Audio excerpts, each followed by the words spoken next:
আসসালামু আলাইকুম। একজন পাত্রীর প্রস্তাব নিয়ে চলে এসেছি। পাত্রীর নাম হচ্ছে রুমানা আক্তার বন্যা। আমাদের পাত্রী কিন্তু সিলেটের পাত্রী। তিনি সুনামগঞ্জে অবস্থান করছেন। পাত্রীর আইডি নাম্বার জানিয়ে দিচ্ছি 312475। আবার বলছি 312475। আমাদের পাত্রী কিন্তু অবিবাহিত। তার বয়স মাত্র ২১ বছর এবং উচ্চতা ৫ ফিট ৫ ইঞ্চি। পাত্রী অবশ্যই মুসলিম পরিবারের সন্তান।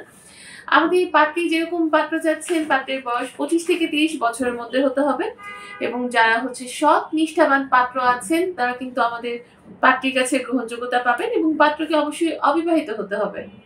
যারা হচ্ছে ইউএসএ, ইউকে এবং সিলেটের পাত্র আছেন তারা কিন্তু আমাদের পাত্রীর কাছে অগ্রাধিকার পাচ্ছে। আমাদের পাত্রী জানিয়েছেন যারা এইচএসসি কমপ্লিট করেছেন এবং যেকোনো চাকরি বা ব্যবসায় নিয়োজিত আছেন তারাই কিন্তু আমাদের পাত্রীর কাছে গ্রহণযোগ্যতা পাচ্ছে এবং পাত্রকে কিন্তু অবশ্যই মুসলিম পরিবারের সন্তান হতে হবে এবং ধর্মীয় অনুশাসনগুলো মেনে চলতে হবে। আমাদের এই পাত্রীর সাথে যোগাযোগ করার জন্য আমাদের হটলাইন নাম্বার আছে এবং আমাদের সাপোর্ট টিমে গিয়ে কিন্তু আপনি যোগাযোগ করতে পারছেন। সবাই ভালো থাকবেন, সুস্থ থাকবেন। বিদায় নিচ্ছি।